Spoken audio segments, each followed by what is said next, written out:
جو بگاڑ پیدا ہوتا ہے اس کا وہ حصہ ہوتے ہیں اور بعد میں آ کے خود ہی ٹھیک کرتے ہیں.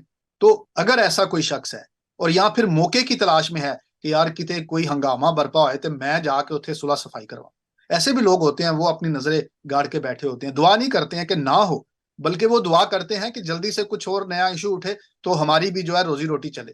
گریب کرنا سچویشن کو یوز کرنا, ایکسپلوئڈ کرنا. تو ہمیں دیکھنا ہوگا کہ کون سا پاسبان, کون سا خادم کس کیپیسٹی کے اندر کون سا کام کر رہا ہے, اپنی حدود سے تجاوز کر رہا ہے یا اپنے کام کو, اپنی رسپانسبلٹی کو پورے طریقے سے نہیں کر رہا.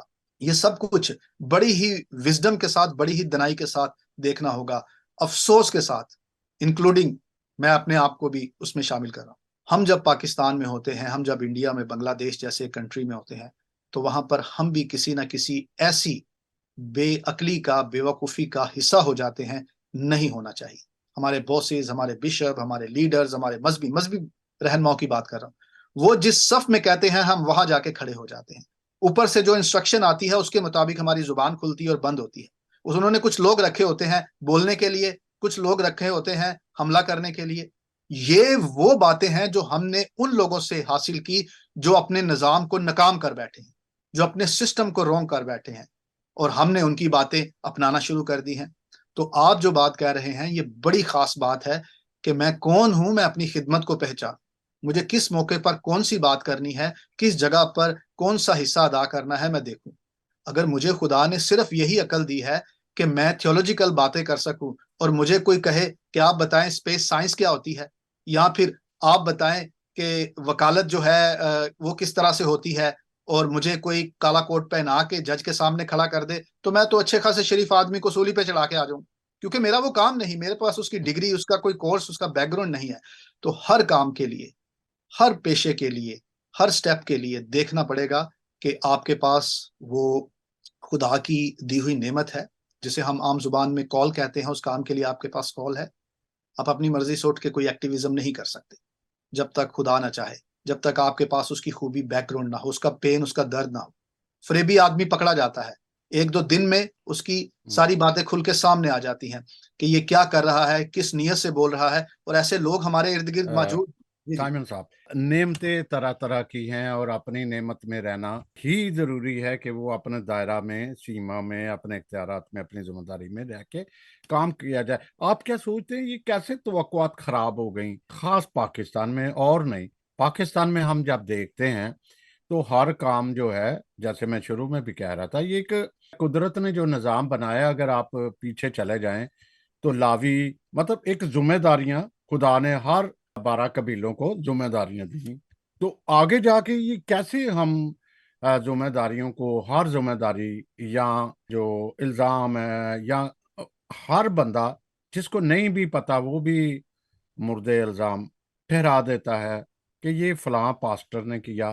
آج کل آپ دیکھیں فیصل آباد میں کیا ہو رہا ہے, ہم نے تو کوئی ایسا اس پہ بات اس لیے نہیں کی کہ کئی دفعہ ہوتی ہے کہ آپ بجائے بات کو بہتر کرنے کے آپ بگاڑ دیتے ہیں, مسائل پیدا کرتے ہیں, اور خاموشی ہی سب سے بڑی ایک نعمت ہے اور سب سے بڑی اچھی بات ہے. میں آگے آخری جانا چاہتا ہوں کہ ہم کیسے یہ سارے نظام کو ڈیفائن کر سکتے ہیں, کون سا بہتر نظام ہے اور کیسا, کیونکہ آج ہمارا یہی تھا ناظرین. شاید آپ یہ سمجھ رہے ہوں کہ بات تو ہو رہی تھی نظام کی, اور یہ کہاں چلے گئے. اصل میں یہی ایک المیہ ہے کہ ہم کلام سے رہنمائی نہیں لیتے, وہ ہر قدم پہ ہماری رہنمائی کر رہا ہے. جیسے میں شروع میں ہی بول رہا تھا, سیاست, معاشرت, معاشیات, اخلاقیات, مطلب سارے نظام پہ ہماری مکمل ضابطہ ایک رہنمائی کرتا ہے, تو ہم بات کیوں نہیں کر سکتے؟ تو میں یہ چاہوں گا کہ ہم کیسے ڈیفائن کر سکتے ہیں کہ کون سا نظام ہمارے لیے بہتر ہے. یہ مذہب کو یا مذہبی امور یا حکومتی امور کو جدا کرنے کی بھی ساتھ ہی اگر ایکسپلین کر دیں گے. پہلے میں آپ کی اس بات کی طرف آؤں گا جو آپ کہہ رہے تھے کہ یہ کہاں سے باتیں آ جاتی ہیں کہ ہمارے لوگ جو ہیں وہ اس طرح سے, ہمارے خاص طور پہ پاکستانی معاشرے میں, اور یہاں پر بھی بہت سارے لوگ ہیں, اور خاص طور پہ ایسٹ میں لوگ اس طرح سے سامنے آ کے چیزوں کو کرنا، اور پھر ہر کوئی جو ہے وہ سمجھتا ہے میں یہ کر دوں، میں اس کام کو کر دوں. یہ ایک تھیولوجیکل ٹرم ہے جو ہم استعمال کرتے ہیں خاص انسان کے لیے، کہ ہر انسان کے اندر مختلف طرح سے اس کی ڈیزائر، اس کی خواہشیں، اور اس کے اندر مختلف جو ہیں وہ خواہشیں یا شوق جنم لے رہے ہوتے ہیں. اب یہ بڑا باریک معاملہ ہے کہ آپ کا شوق، آپ کی ڈیزائر کب آپ کو سن کی طرف، گناہ کی طرف لے کے جاتی ہے. اب کوئی شخص کہے گا کہ کیسے معلوم کیا جائے؟ اب ایک بندہ آ کے سامنے ٹی وی پر بیٹھ کر یا کسی گلی محلے میں کھڑا ہو کر تقریر کرتا ہے، سیاسی تقریر کرتا ہے یا مذہبی پیغام دیتا ہے. اب ہمیں کیسے پتا چلے گا یہ خدا کی طرف سے ہے یا خود سے اپنی مرضی سے آیا ہے؟ انسان کے اندر آغاز سے ہی ایک شوق ہے پرومیننٹ ہونے کا. آدم اور حوا نے وہ پھل کھایا کیونکہ وہ دیکھنے میں خوشنما تھا، اور اس کے ساتھ ابلیس نے یہ کہا تھا کہ اگر تم کھاؤ گے تو تم خدا کی مانند ہو جاؤ گے. شوق برپا ہوتا ہے شہرت کا. خداوند یسوع مسیح سے کہا گیا کہ تو اس کنگرے سے نیچے گر جا تو دیکھ تجھے کچھ نہیں ہوگا. اس کے پیچھے ایک اسٹرانگ انٹرپریٹیشن یہ ہے کہ جب اسے کچھ نہ ہوتا تو لوگ اس پر یقین لے آتے کہ دیکھو اس نے اتنے اونچے مینار سے چھلانگ لگا دی ہے اور زندہ ہے، اور اتنی شہرت بھی ہوتی. شہرت حاصل کرنا، مشہور ہونا، لوگ آپ کا ذکر کریں، آپ کی تعریف کریں، یہ بہت بڑی کمزوری ہے جس سبب سے لوگ آتے ہیں. اور ہم کیسے معلوم کر سکتے ہیں کہ اس میں فریبی لوگ کون سے ہیں جو اس فریب میں پھنسے ہوئے ہیں؟ وہ ویلتھی لوگ بھی ہوتے ہیں، وہ سیاست میں، وہ مذہب میں بھی ہوتے ہیں، دنیا کے ہر شعبے میں آپ کو یہ لوگ دکھائی دیتے ہیں. اور کسی بھی نظام کو، کسی بھی شخص کو چیک کرنے کے بہترین پیمانے یہ ہیں کہ آپ اس کے کول کو اور پھر اس کے فیل کو دیکھیں. وہ جس بات پر یقین رکھتا ہے، جو وہ بولتا ہے، جو ڈاکومنٹس ہیں اس کے پاس بلیف کے لیے، ایمان کے لیے، اپنے ایمان کو پریکٹس کرنے کے لیے، وہ ڈاکومنٹس دیکھے جائیں کہ وہ کتنے جینون ہیں، وہ کتنے ٹھیک ہیں، کہیں کوئی غلطی پر تو نہیں بیٹھا، ایسے شخص کے ہاتھ پر بیعت تو نہیں کی جو خود فراڈیا ہے، 2 نمبر ہے، یا اسے اپنا بھی پتا نہیں ہے اور اس شخص کے پیچھے کوئی بندہ لگ کے تو پھر اپنی بھی عاقبت خراب کر لیتا ہے. اور اس کے بعد اس کا فیل کیسا ہے، اس کے فیل سے، اس کے کاموں سے، اس کے چال چلن سے ثابت ہوتا ہے کہ نہیں ہوتا کہ یہ ٹھیک ہے یا نہیں. تو نظام بھی ایسے ہی چیک ہوں گے اور پتا چلے گا ہمیں کہ کون سا نظام بہتر ہے اور کون سا غلط ہے. دنیا کی تاریخ اٹھا کے دیکھ لیں، دنیا میں جتنی تہذیبیں آئیں، سومری، ایجپشن، یونانی، فارسی، پھر اس کے بعد آپ تھوڑا سا اور نیچے آ جائیں تو کس طرح سے پوری دنیا پر برٹن نے بھی رول کیا، اور کس طرح سے پوری دنیا پر اس سے پہلے اور کئی تہذیبیں آئیں، فرانس آیا، پھر اس کے بعد ارائیں، اور یہ مغل ادھر نکلے ایسٹ کی طرف. سب نے اپنا اپنے جھنڈے گاڑے، لیکن سب مٹ گئے، فنا ہو گئے، کوئی بھی باقی نہیں رہا، سب سکڑ گئے، تاریخ کا حصہ بن کے رہ گئے. لیکن مسیحت جب اس کا آغاز ہوا تو وہ مثبت طور پر آگے بڑھتی گئی. مسیحت میں آنے کے بعد کرسچن لائف جو ایکچول لائف ہے، جو خدا کی طرف سے ڈیوائن انسپائریشن ہے، اگر آپ اسے اپناتے ہیں، اس میں جاتے ہیں، تو آپ کو پتا چلتا ہے کہ کس طرح سے ٹرو لائف جو خدا کی پاک مرضی کے مطابق ہے وہ کیسی ہے. کیونکہ اگر ہم انسان ہوتے ہوئے دوسرے انسان کو مارتے ہیں، اسے دھمکاتے ہیں، کوئی اپنی بیوی کو دھمکاتا ہے، کوئی اپنے پڑوسی کو دھمکاتا ہے، کوئی اپنے پڑوسی ملک کے اوپر چڑھائی کرتا ہے، کوئی اپنے پاس جو غریب غربا ہیں، مسکین ہیں، ان کے اوپر چڑھائی کرتا ہے، بے انصافی کرتا ہے، ڈنڈورا تو پیٹتا ہے کہ خیرات کرنی چاہیے، زکوٰۃ کرنی چاہیے، نماز کرنی چاہیے، اور ان ساری باتوں کے بیونڈ اور ان ساری باتوں سے پیچھے جا کر وہ وہی سارے کام کرتا ہے جس سے دوسروں کا نقصان ہوتا ہے. خدا نے کیا کہا تو ریت میں کہ تو زکوٰۃ کرنا، خیرات کرنا، دوسروں کی مدد کرنا، دوسروں کی مدد کرنا. 10 احکام میں سے وہ احکام جو انسانوں کے لیے ہیں وہ میرے اور آپ کے لیے، ہر انسان کے لیے یہی ہیں کہ تو اس کے لیے یہ کرنا، اس کے لیے وہ کرنا، لالچ نہ کرنا، بدی نہ کرنا، ماں باپ کی عزت کرنا. ہمارے معاشرے میں کیا ہو رہا ہے؟ کس طرح سے وہ نظام جو ہے وہ مکمل طور پر یہ بتانے اور سکھانے کے قابل نہیں ہے کہ ہم کس طرح سے اپنے پیرنٹس کو کیئر کریں، ان کی دیکھ بھال کریں. کیا دیا ہے سوسائٹی نے، مذہب نے کیا دیا ہے وہاں پر، سوائے صرف اچھی باتوں کے، اور پھر امال جو ہیں وہ ان کے ہمیں دکھائی دیتے ہیں کہ کس طرف جا رہے ہیں، کس طرح کے ہیں. سو ہم چیک کر سکتے ہیں کسی نظام کو اس کے ثمر سے، اس کے فروٹ سے، اس کے رزلٹ سے. یہ معاشرہ دیکھ لیں، لوگ سوال اٹھاتے ہیں، دیکھو جی اپنے بزرگوں کو یہ کیئر ہاؤس میں ڈال آتے ہیں، کیئر ہاؤس میں ان کی پراپر کیئر ہوتی ہے، اور پھر لوگ اپنے پاس بھی رکھتے ہیں. ایسے نہیں کہ سارا معاشرہ ہی کیئر ہاؤس میں دے کے آ جاتا ہے، اور کیئر ہوم جو ہیں یا جہاں پر بوڑھے لوگ رہتے ہیں وہ کوئی بڑی معیوب جگہ ہے، ہم بڑے اسے حسد سے بیان کرتے ہیں یا بڑی تنقید کرتے ہوئے، خاص طور پر ایسٹ والے لوگ۔ یہاں پر تنقید کرنا آسان ہے، لیکن آپ گھر میں رکھ کر اپنے بزرگ کو عذاب کی زندگی دے رہے ہیں۔ اور پھر دوسری طرف آپ کس طرح سے یہ کہہ سکتے ہیں کہ کمزور جو ہے، غریب جو ہے، ہمیں اس کا خیال رکھنا ہے۔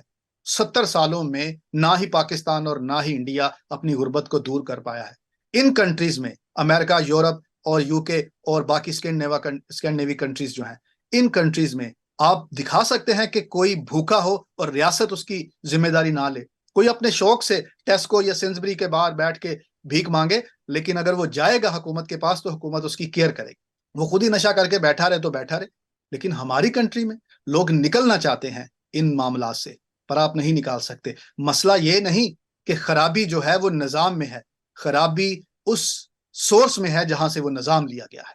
جی، مذہب جو ہے یا کلام مقدس کہہ لیں یا مقدس کتب جو ہے وہ انسانیت کا ہی درس دیتی ہیں۔ وہ قطعاً یہ نہیں کہتے کہ آپ فلاں مذہب سے یا ہم مذہب سے ہی نیکی کرو یا برائی کرو، جس کی اگزامپل اگر ہم نیک سامری کو دیکھ لیں، وہاں پڑوسی بھی کی بات بھی ہو رہی ہے۔ کسی نے یسوع مسیح سے سوال کیا کہ میرا پڑوسی کون ہے، تو نیک سامری کے سامری جو ہیں وہ بڑے ڈپریس یا چھوٹی ذات کے لوگ سمجھے جاتے تھے، لیکن انہوں نے کر دکھایا۔ اور یہ مذہب بھی ہمیں عمل کا راستہ دکھاتا ہے کہ اگر ہم باتیں کرتے ہیں یہ انسانوں سے، ہم نے مذہب کے حساب سے ان کو تقسیم کیا، ان پہ ظلم اور جبر کرتے ہیں، تو ہم کیا دے رہے ہیں؟ حسن بھائی، میں آپ کو جی بتاؤں، آپ غور سے دیکھیں ہمارے سسٹمز کو جو ڈیولپ ہو چکے ہیں، مڈل ایسٹ کو بھی انکلوڈ کر لیں، یہ خاص طور پر جو پوری سائڈ ہے دنیا کا، آدھے سے زیادہ حصہ جو ہے ایسٹ کا، مڈل ایسٹ کا، وہاں پر یہ بات انسانی ذہنوں کے اندر رچی بسی ہے کہ نان مسلم جو ہیں وہ مکمل طور پر حرام ہے، اور ان کے ساتھ ان کو مار دیں، ان کو آپ ان کے ساتھ کوئی نیکی نہ روا رکھے۔ یہ بتاتے ہیں ٹی وی پر آ کے، نہیں نہیں ہم پیس اور یہ سب کہنے کی باتیں ہوتی ہیں، پریکٹیکل ایسا نہیں ہے۔ اور یہ جو بات آپ نے کہی کہ کس طرح سے یہ لوگ آ کر سامنے اور بیان کرتے ہیں کہ جی دیکھیں ہمیں ایک دوسرے سے محبت کرنی چاہیے، ہماری کتابوں میں یہ لکھا ہے اور اس میں وہ لکھا ہے۔ ہم دیکھیں گے ہول ٹروتھ کو، پورے سچ کو۔ پورا سچ یہی ہے کہ اگر آپ واقع ہی اس سسٹم کو، اس نظام کو ڈیوائن مانتے ہیں، اور وہ ڈیوائن ہے، تو تاریخ میں ایک ایسا ایگزامپل دیں جہاں اس کا ثمر دکھائی دے۔ بائبل کی تاریخ میں یہودیوں کی یہ تعلیم ہے اور مسیحوں کی۔ نبی نظام نہیں لے کے آئے، نظام کے اندر جو خرابی ہوتی تھی اس پر وہ سوال کرتے تھے۔ خدا نے جو ہدایت دی ہے، خدا نے جو اصول دیے ہیں، ان اصولوں کو جب توڑا جاتا ہے تو اس پر رہنمائی کرتے ہیں۔ کوئی نیا سسٹم کوئی بھی نہیں لے کے آیا۔ مسیح بھی اسی توریت کے بارے میں کہتا ہے کہ دیکھو تم نے مس انڈرسٹینڈ کیا، تم نے غلط اس کو انٹرپریٹ کیا، اور وہ اس انٹینشن پر بیان کرتا ہے کہ تم سے کہا گیا تھا کہ لالچ نہ کرنا، میں تم سے کہتا ہوں بری نظر ڈالو گے تو تم نے زنا کر دی۔ آپ کی وہ جڑ وہ نکالنے کے لیے کہہ رہا ہے کہ تمہیں دیا کس کام کے لیے تھا، تم نے انڈرسٹینڈ کیا سمجھا کیا۔ سو انسان کا صرف مقام، یہ مکان، یہ دنیا نہیں ہے، بلکہ ازلی ابدی لائف ہے، جو ایکچول ہول لائف ہے، جو مکمل نظام حیات ہے۔ وہ صرف یہ نہیں آپ نے کپڑا کیسے پہننا ہے، شلوار کتنی اونچی ہونی چاہیے، نیچی ہونی چاہیے، سر پہ ٹوپی ہو یا پگ ہو، یہ نظام زندگی نہیں ہے۔ آپ کون سا کھانا کھاتے ہیں، کتنا کھاتے ہیں، اور پھر کہاں پہ رہتے ہیں، آپ کے گھر کا رخ کس طرف ہے، مشرق کی طرف ہے، مغرب کی طرف ہے، آپ نماز کر رہے ہیں بیٹھ کے، کھڑے ہو کے، ہاتھ باندھ کے، لیٹ کر، یہ میٹر نہیں ہے۔ میٹر ہے آپ کی انٹینشن، خدا کے ساتھ آپ کا ریلیشن، اور اس ریلیشن کا پروف پریکٹیکلی جو آپ کو اٹرنل لائف میں لے کے جائے گا، اور وہ کسی کے پاس نہیں ہے۔ مکمل نظام حیات وہی دے سکتا ہے جو مکمل نظام حیات دکھا سکتا ہے اور اسے پریکٹیکلی ہمارے سامنے ریپرزینٹ کر سکتا ہے کہ ایسی ہوتی ہے۔ کیا کبھی کسی نے دکھائی ہے وہ حیات جو پوری ہو، ابدیت تک جائے؟ وہ بشریت میں میرے خداوند نے دکھائی، خداوند یسوع مسیح نے دکھائی، اور اس کی ساری لائف میں محبت ہے، دوسروں کے لیے درد ہے، دوسروں کی مدد کرتا ہے۔ بھیڑ اس کے پیچھے ہے، اور وہ کیا کہتا ہے؟ مجھے ان پر ترس آتا ہے، ان کے کھانے کا بندوبست کرو۔ ہمارے تو لوگوں کے ہاتھ کا نوالا چھین کے کھا جاتے ہیں، ہمارے لیڈر مذہبی بھی اور سیاسی بھی۔ ان کے پاس جو فنڈز آتے ہیں وہ اپنی جیب میں ڈالتے ہیں، اور دیکھیں ان کی حالت، دیکھیں قوم کی حالت، دیکھیں وہ فنڈز آپ قوم پہ لگائیں، ان کی ایجوکیشن پر، ان کی تربیت پر، ایسے کمیونٹی سینٹر کھولے جہاں پر ان کی ڈیولپمنٹ ہو سکے. تو ہم بھی اسی معاشرے میں رہتے ہوئے وہ جو نظام فرسودہ ہے انسان کی طرف سے ہے اور ہڈن ڈارک سورس کی طرف سے ہے، ہم اس کا حصہ بنے ہوئے.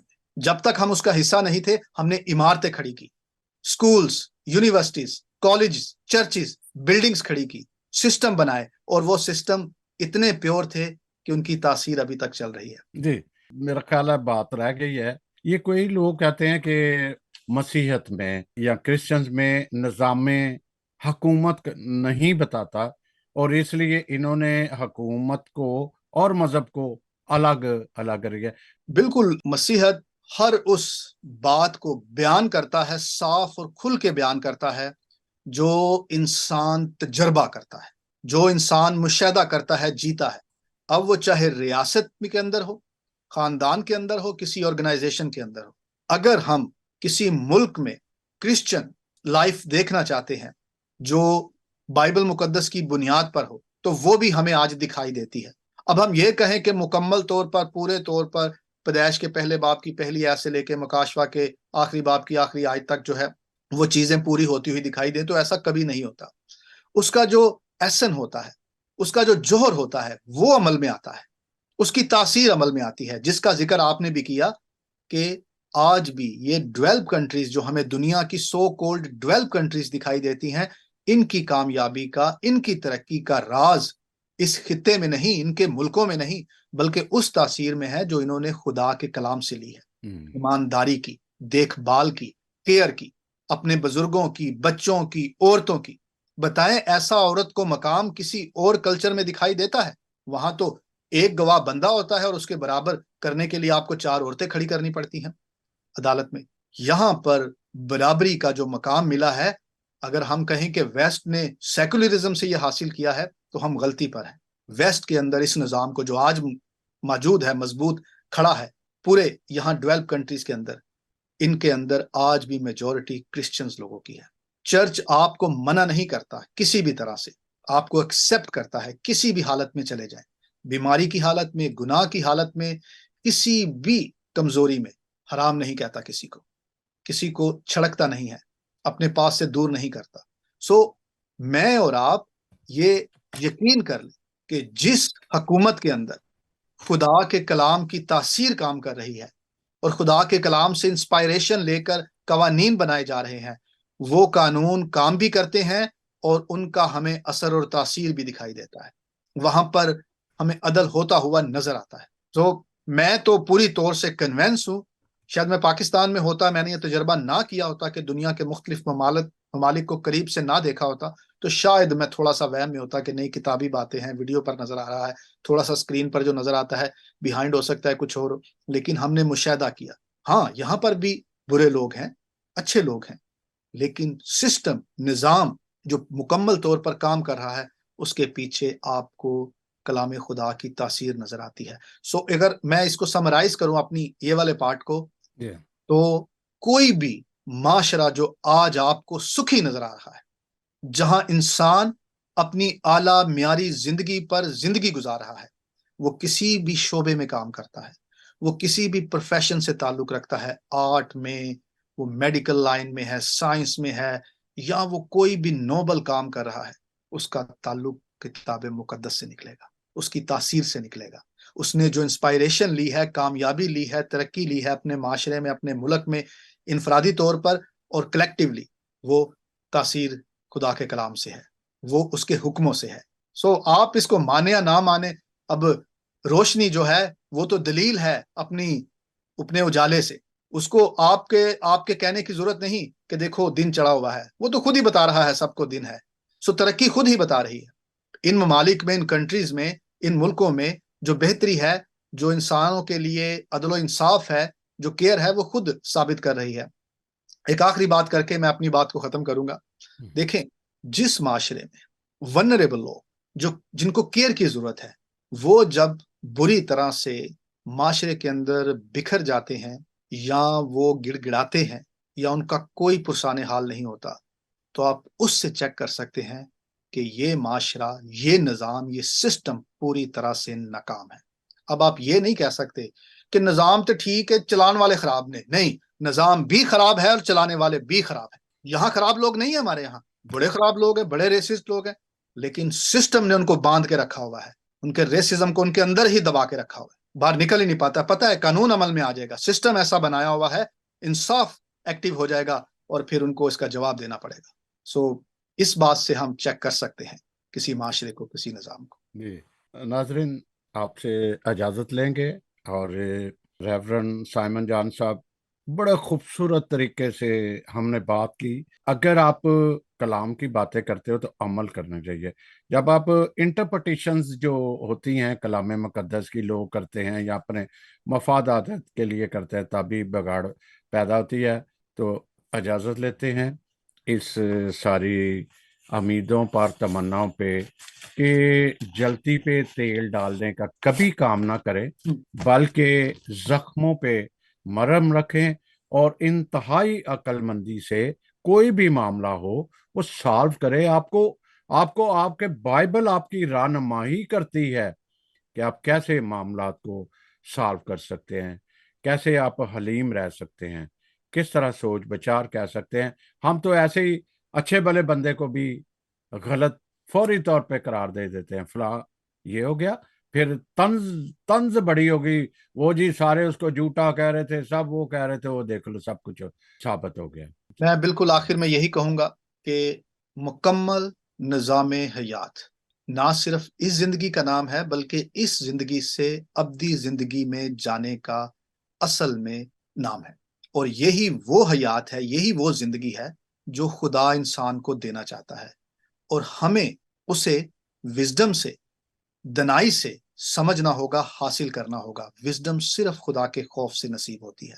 خدا کے خوف سے ہم چلیں تو ہم دوسروں کا خیال کریں گے، ہم اپنے ارد گرد لوگوں کا خیال کریں گے، اور ہم اپنے ملک کو، ہم اپنے شہر کو، ہم اپنے گلی محلے کو بہترین ایک ماحول دے سکیں گے۔ سو میں آخر میں یہی کہوں گا کہ آپ اپنی عقل سے، اپنی دنائی سے، اپنی وزڈم سے چیزوں کو پرکھیں، نہ کہ جو آپ کے مذہبی یا سیاسی لیڈر نے آپ کو بول دیا ہے آپ اسے فالو کریں۔ تھوڑا سا اپنے سوچ کو، دلائل کو، ریزنز کو ذرا استعمال کریں اور دیکھیں کہ میں کس طرح کے ماحول میں ہوں، کس طرح کے محفل میں ہوں، کس طرح کے لوگوں میں ہوں، اور مجھے کس طرف جانا ہے۔ صرف یہ کہہ دینا کہ میں بیسٹ ہوں، ہم سب سے اعلیٰ ہیں، اور ہم حقیقت میں سب سے بری حالت میں ہوں، اور یہ تب ہی ممکن ہوگا جب ہم مشاہدہ کریں گے، جب ہم مطالعہ کریں گے اور دیکھیں گے کہ اصل میں نظام زندگی کہاں پر ہے، اور اصل میں جو خدا کی طرف سے حیات ہے وہ کہاں پر اس زمین پر قائم و دائم ہے۔ جی شکریہ۔ یہ بگاڑ اسی وقت پیدا ہوتا ہے جب ہم کہتے ہیں کہ ہم ٹھیک ہیں، ہم ہی بہتر ہیں، یا ہمارا ہی مذہب بہتر ہے، دوسرے کا مذہب جو ہے وہ یہ نہیں ہے۔ جیسے کہتے ہیں کہ تو کسی کے مذہب کو جھوٹا نہ قرار دے کہ وہ تیرے زندہ اور تیرے سچے مذہب کو جھوٹا قرار دے۔ تو ناظرین، آپ سے اجازت چاہیں گے۔ بہت شکریہ، تھینک یو۔